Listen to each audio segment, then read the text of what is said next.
أعوذ بالله من الشيطان الرجيم. بسم الله الرحمن الرحيم. الحمد لله الذي أنزل على عبده الكتاب ولم يجعل له عوجا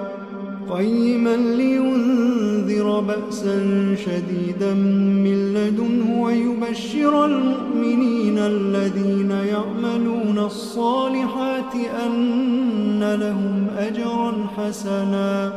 ماكثين فيه أبدا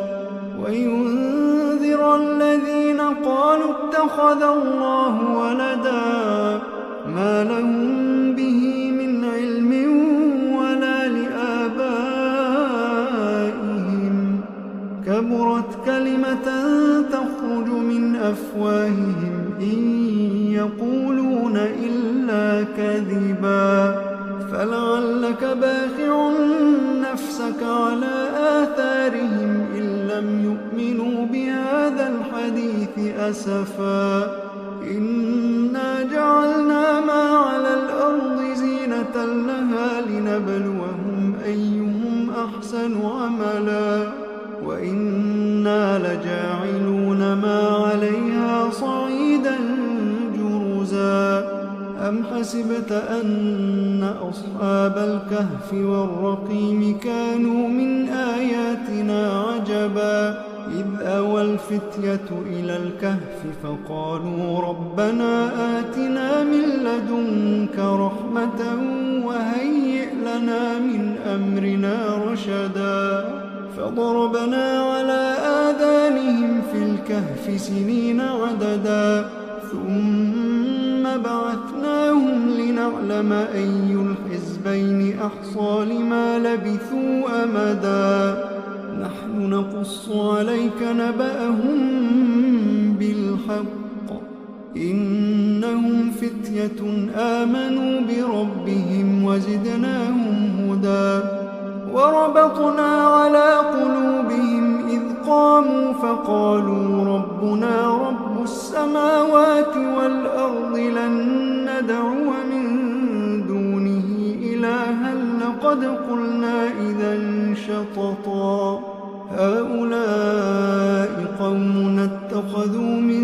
دونه آلهة لولا يأتون عليهم بسلطان بين فمن أظلم ممن افترى على الله كذبا وإذ اعتزلتموهم وما يعبدون إلا الله فأووا إلى الكهف ينشر لكم ربكم من رحمته ويهيئ لكم من أمركم مرفقا وترى الشمس إذا طلعت تزاور عن كهفهم ذات اليمين وإذا غربت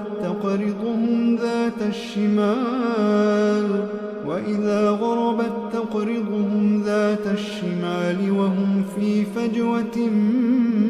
منه ذلك من آيات الله من يهد الله فهو المهتد ومن يضلل فلن تجد له وليا مرشدا وتحسبهم أيقاظا وهم رقود ونقلبهم ذات اليمين وذات الشمال وكلبهم باسط ذراعيه بالوصيد لو اطلعت عليهم لوليت منهم فرارا ولملئت منهم رعبا وكذلك بعثناهم ليتساءلوا بينهم قال قائل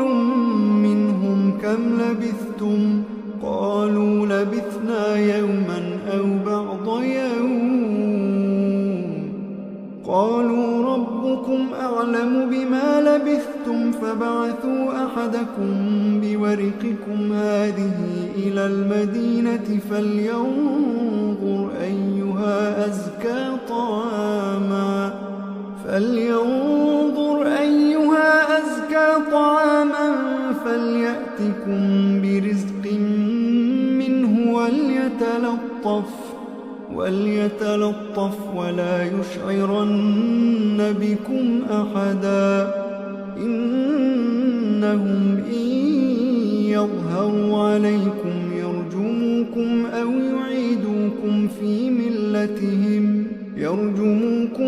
يعيدوكم في ملتهم ولن تفلحوا إذا أبدا وكذلك أعثرنا عليهم ليعلموا أن وعد الله حق وأن الساعة لا ريب فيها إذ يتنازعون بينهم أمرهم فقالوا ابنوا عليهم بنيانا ربهم أعلم بهم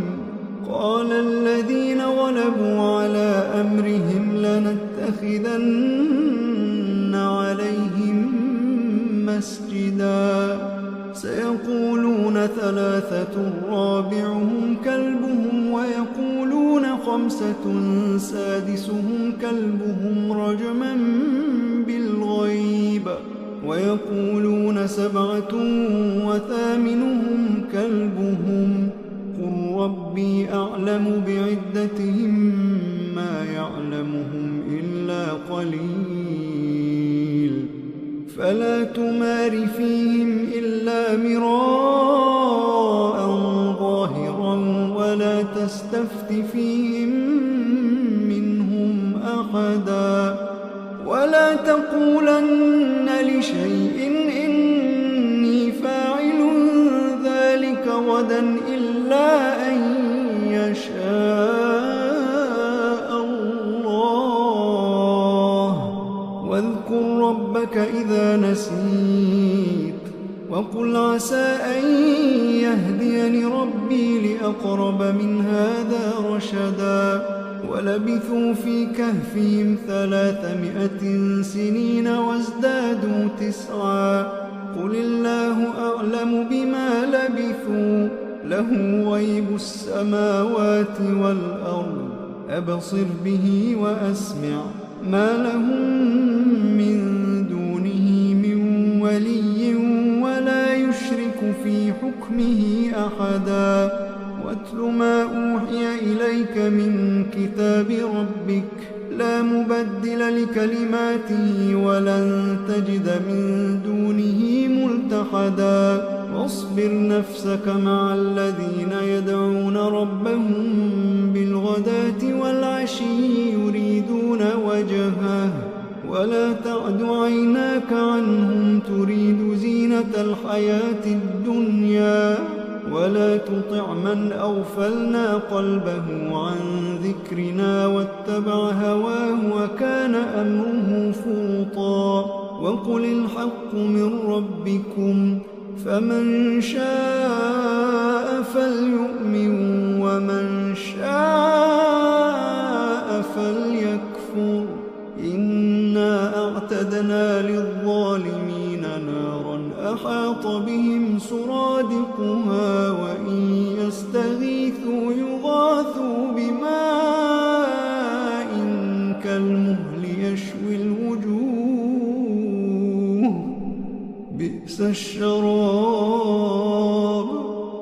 بئس الشراب وساءت مرتفقا إن الذين آمنوا وعملوا الصالحات إنا لا نضيع أجر من أحسن عملا أولئك لهم جنات عدن تجري من تحتهم الأنهار يحلون فيها من أساور من ذهب ويلبسون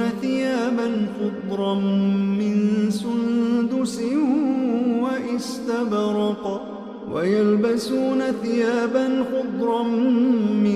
سندس واستبرق متكئين فيها على الأرائك نعم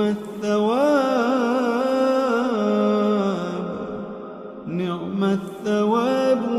وحسنت مرتفقا واضرب لهم مثلا الرجلين جعلنا لأحدهما جنتين من أعناب وحففناهما بنخل وجعلنا بينهما زرعا كلتا الجنتين آتت أكلها ولم تظلم منه شيئا وفجرنا خلالهما نهرا وكان له ثمر فقال لصاحبه وهو يحاوره أنا أكثر منك مالا وأعز نفرا ودخل جنته وهو ظالم لنفسه قال ما أظن أن تبيد هذه أبدا وما أظن الساعة قائمة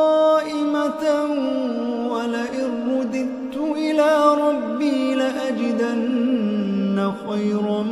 منها منقلبا قال له صاحبه وهو يحاوره أكفرت بالذي خلقك من تراب ثم من نطفة ثم سواك رجلا لكن هو الله ربي ولا أشرك بربي أحدا ولولا إذ دخلت جنتك قلت ما شاء الله لا قوة إلا بالله إن ترني أنا أقل منك مالا وولدا فعسى ربي أن يؤتيني خيرا من جنتك ويرسل عليها حسبانا من السماء فتصبح صعيدا زلقا أو يصبح ماؤها غورا فلن تستطيع له طلبا وأحيط بثمره فأصبح يقلب كفيه على ما أنفق فيها وهي خاوية على عروشها ويقول يا ليتني لم أشرك بربي أحدا ولم تكن له فئة ينصرونه من دون الله وما كان منتصرا هنالك الولاية لله الحق هو خير ثوابا وخير عقبا واضرب لهم مثل الحياة الدنيا كماء أنزلناه من السماء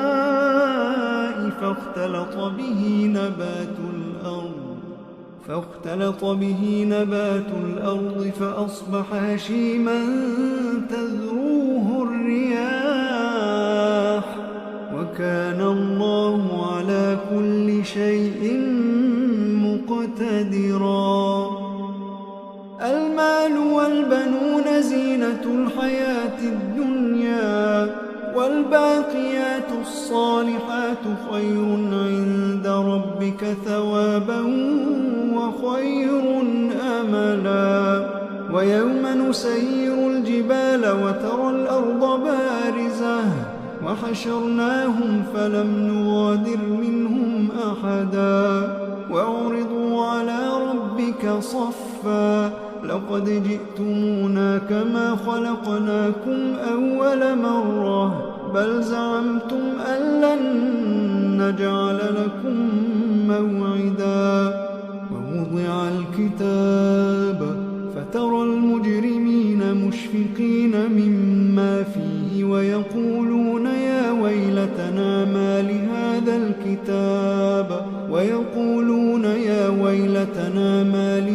الكتاب لا يغادر صغيرة ولا كبيرة إلا أحصاها ووجدوا ما عملوا حاضرا ولا يظلم ربك أحدا. وإذ قلنا للملائكة اسجدوا لآدم فسجدوا إلا إبليس كان من الجن ففسق عن أمر ربه أفتتخذونه وذريته أولياء من دوني وهم لكم عدو بئس للظالمين بدلا. ما أشهدتهم خلق السماوات والأرض ولا خلق أنفسهم وما كنت متخذ المضلين عضدا. ويوم يقول نادوا شركائي الذين زعمتم فدعوهم فلم يستجيبوا لهم وجعلنا بينهم موبقا. ورأى المجرمون النار فظنوا أنهم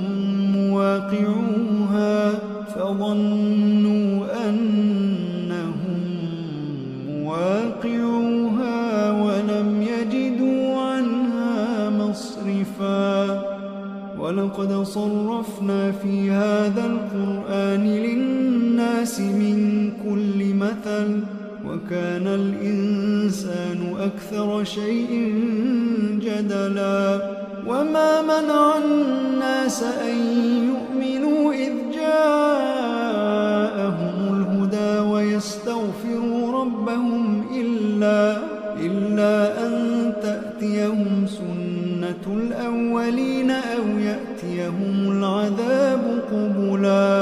وما نرسل المرسلين إلا مبشرين ومنذرين ويجادل الذين كفروا بالباطل ليدحضوا به الحق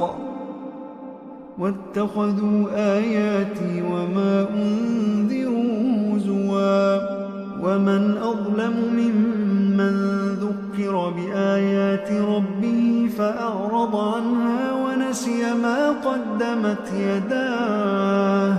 إنا جعلنا على قلوبهم أكنة أن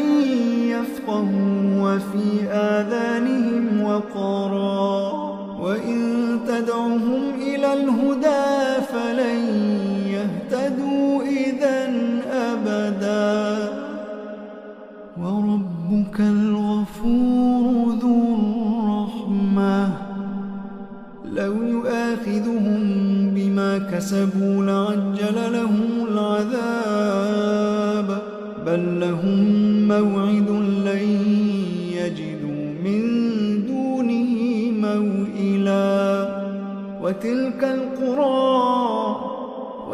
القرى أهلكناهم لما ظلموا وجعلنا لمهلكهم موعدا. وإذ قال موسى لفتاه لا أبرح حتى أبلغ مجمع البحرين أو أمضي حقبا فلما بلغا مجمع بينهما نسيا حوتهما فاتخذ سبيله في البحر سربا. فلما جاوزا قال لفتاه آتنا غداءنا لقد لقينا من سفرنا هذا نصبا. قال أرأيت إذ أوينا إلى الصخرة فإني نسيت الحوت وما أنسانيه إلا الشيطان أن أذكره واتخذ سبيله في البحر عجبا. قال ذلك ما كنا نبغي فارتدا على آثارهما قصصا فوجدا عبدا من عبادنا آتيناه رحمة من عندنا وعلمناه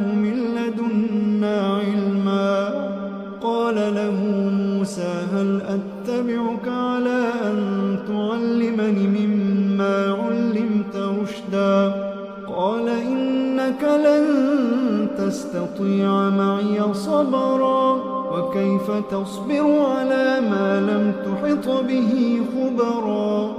قال ستجدني إن شاء الله صابرا قال ستجدني إن شاء الله صابرا ولا أعصي لك أمرا قال فإن اتبعتني فلا تسألني عن شيء حتى أحدث لك منه ذكرا فانطلقا حتى إذا ركبا في السفينة خرقها قال أخرقتها لتغرق أهلها لقد جئت شيئا إمرا قال ألم أقل إنك لن تستطيع معي صبرا قال لا تؤاخذني بما نسيت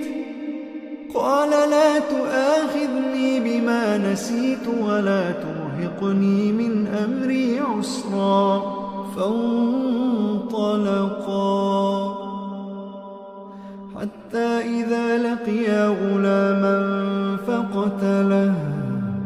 قال أقتلت نفسا زكية بغير نفس لقد جئت شيئا نكرا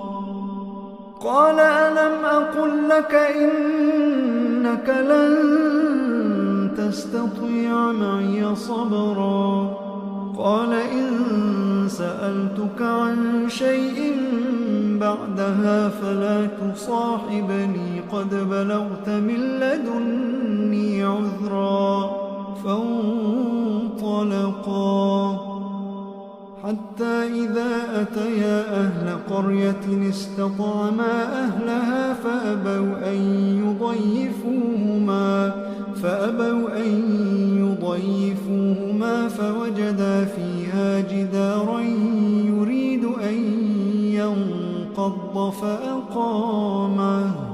قال لو شئت لاتخذت عليه أجرا قال هذا فراق بيني وبينك سأنبئك بتأويل ما لم تستطع عليه صبرا أما السفينة فكانت لمساكين يعملون في البحر فأردت أن أعيبها وكان وراءهم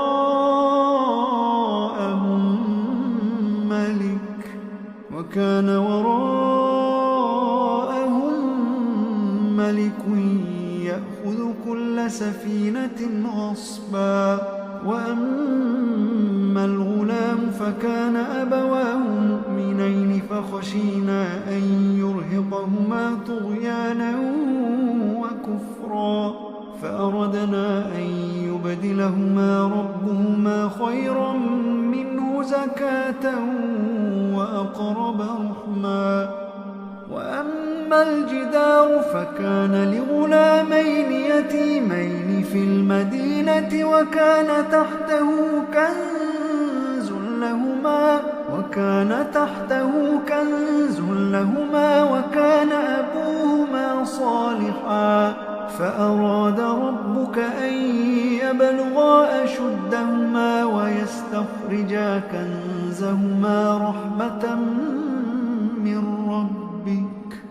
وما فعلته عن أمري ذلك تأويل ما لم تسطع عليه صبرا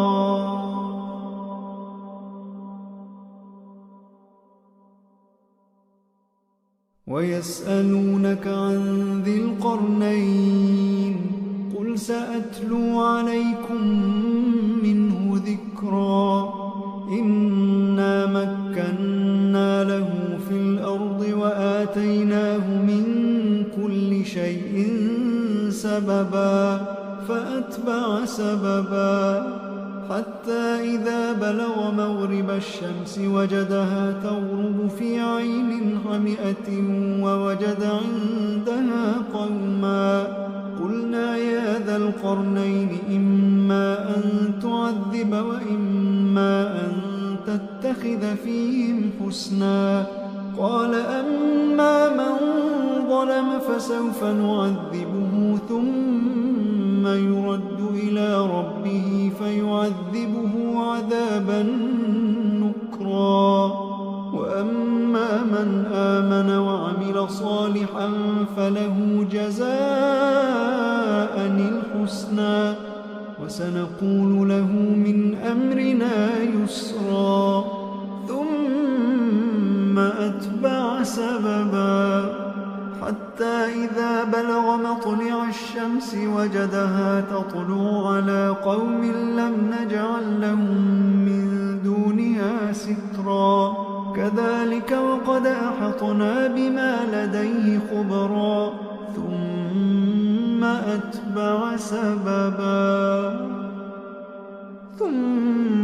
أتبع سببا حتى إذا بلغ بين السدين وجد من دونهما قوما لا يكادون يفقهون قولا. قالوا يا ذا القرنين إن يأجوج ومأجوج مفسدون في الأرض فهل نجعل لك خرجا على أن تجعل بيننا وبينهم سدا. قال ما مكني فيه ربي خير فأعينوني بقوة أجعل بينكم وبينهم ردما. آتوني زبر الحديد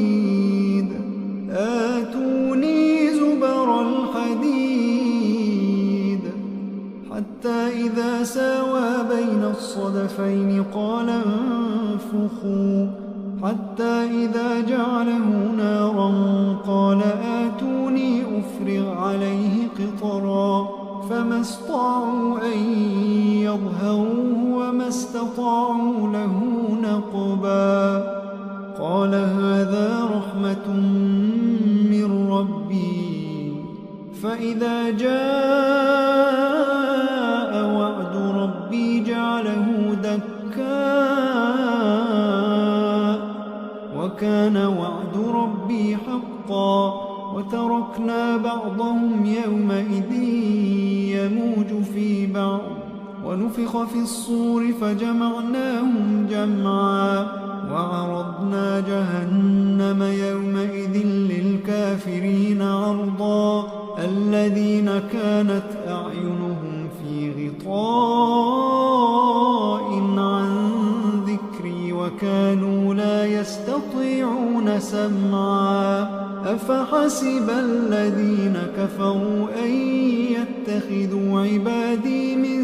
دوني أولياء إنا أعتدنا جهنم للكافرين نزلا. قل هل ننبئكم بالأخسرين أعمالا الذين ضل سعيهم في الحياة الدنيا وهم يحسبون أنهم يحسنون صنعا. أولئك الذين كفروا بآيات ربهم ولقائه فحبطت أعمالهم فلا نقيم لهم يوم القيامة وزنا. ذلك جزاؤهم جهنم بما كفروا واتخذوا آياتي ورسلي هزوا. إن الذين آمنوا وعملوا الصالحات كانت لهم جنات الفردوس نزلا خالدين فيها لا يبغون عنها حولا. قل لو كان البحر مدادا لكلمات ربي لنفد البحر قبل أن تنفد كلمات ربي ولو جئنا بمثله مددا. قل إنما أنا بشر مثلكم يوحى إلي أنما إلهكم إله واحد فمن كان يرجو لقاء ربه فليعمل عملا